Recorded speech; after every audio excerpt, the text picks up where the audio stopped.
سیکنڈوں میں اپنی بات کو پہنچانے لگا ہے۔ اگر سائنس کی ترقی یہی ہے تو انسان ہوا کی حرارت و برودت کو توڑنے لگا ہے، تو یہ کوئی نئی بات نہیں ہے، اس میں کوئی جدت نہیں ہے، تم نے آج اس کی تلاش کی ہے۔ قرآن نے آج سے 1400 سال پہلے سے بدلا دیا ہے۔ اگر تمہیں یقین نہیں ہے تو جاؤ اپنے مدبر و مفکرین اور سائنس دانوں سے پوچھو، وہ سب کے سب تمہیں اسلام کی حقانیت، احادیث کی صداقت اور قرآن کی جامعیت کی شہادت دیں گے۔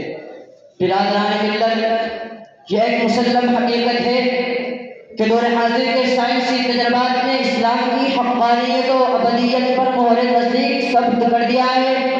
اور قرآن کی پیش کردہ نے بھی امور و حقائق کو تسلیم کرنے پر دنیا والوں کو مجبور کر دیا ہے۔ کل تک انسان جن باتوں پر یقین نہیں کر سکتا تھا، آج دنیا والے اپنی آنکھوں سے مشاہدہ کر رہے ہیں۔ سینکڑوں سال قبل جب دین اسلام نے یہ نظریہ و اعتقاد پیش کیا تھا کہ اے لوگوں، دنیا میں تم جو کچھ بھی کرو گے، جو بھی بولو گے، بھلائی کی بات ہو یا برائی کی، ہر بات کرامن کاتبین لکھتے جا رہے ہیں، اپنے رجسٹر میں محفوظ کرتے جا رہے ہیں۔ قرآن نے اعلان کیا تھا مَا يَلْفِظُ مِنْ قَوْلٍ إِلَّا لَدَيْهِ رَقِيبٌ عَتِيدٌ، مگر دنیا والوں اس وقت ماننے کے لیے تیار نہیں ہوئے کہ یہ کیسے ممکن ہے کہ انسان کی زبان سے نکلی ہوئی ہر بات محفوظ ہو جائے۔ لوگوں نے اپنی گھوڑے دوڑائے لیکن ان کی رسائی وہاں تک نہیں ہو سکی، لیکن جب سائنس دانوں نے قرآن کی اس آیت میں غور کیا اور ٹیپ و ریکارڈ کا ایجاد کیا تو ساری دنیا کی آنکھیں کھل گئی اور لوگ مَا يَلْفِظُ مِنْ قَوْلٍ إِلَّا لَدَيْهِ رَقِيبٌ عَتِيدٌ کو ماننے پر مجبور ہو گئے۔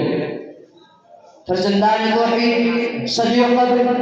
جب پیغمبر اسلام نے آخرت کے بارے میں یہ خبر دی تھی کہ قیامت کے دن عدل و انصاف کے ساتھ میزان عمل قائم کیا جائے گا، ہر شخص کے اچھے اور برے اعمال کو وزن کیا جائے گا، قرآن نے صحیح لفظوں میں بیان کیا تھا فَأَمَّا مَنْ ثَقُلَتْ مَوَازِينُهُ فَهُوَ فِي عِيشَةٍ رَاضِيَةٍ وَأَمَّا مَنْ خَفَّتْ مَوَازِينُهُ فَأُمُّهُ هَاوِيَةٌ۔ تو یہ خبر جدت پسندوں کے نزدیک مضحکہ اور تبسم بنی ہوئی تھی۔ عالم ادب کے سارے واقعات دیو مالائے قصت تصور کیے جا رہے تھے، لیکن آج سائنس نے اس مسئلے کو بھی تجربہ اور مشاہدہ کی شکل میں لا کر کھڑا کر دیا ہے جس سے کوئی انکار نہیں کر سکتا۔ چنانچہ آپ دیکھیے کہ سائنس نے ایسے آلات کو ایجاد کر دیا ہے تو اس کے ذریعے حرارت و برودت کو توڑا جانے لگا ہے، بلا کی سردی و گرمی معلوم کی جانے لگی ہے۔ ایک معمولی انسان بھی بلا کی شدت و حدت توڑنے پر قادر ہو گیا ہے، تو کیا خالق کائنات احکم الحاکمین محشر میں انسانوں کے اعمال کو وزن کرنے پر قادر نہیں ہو سکتا؟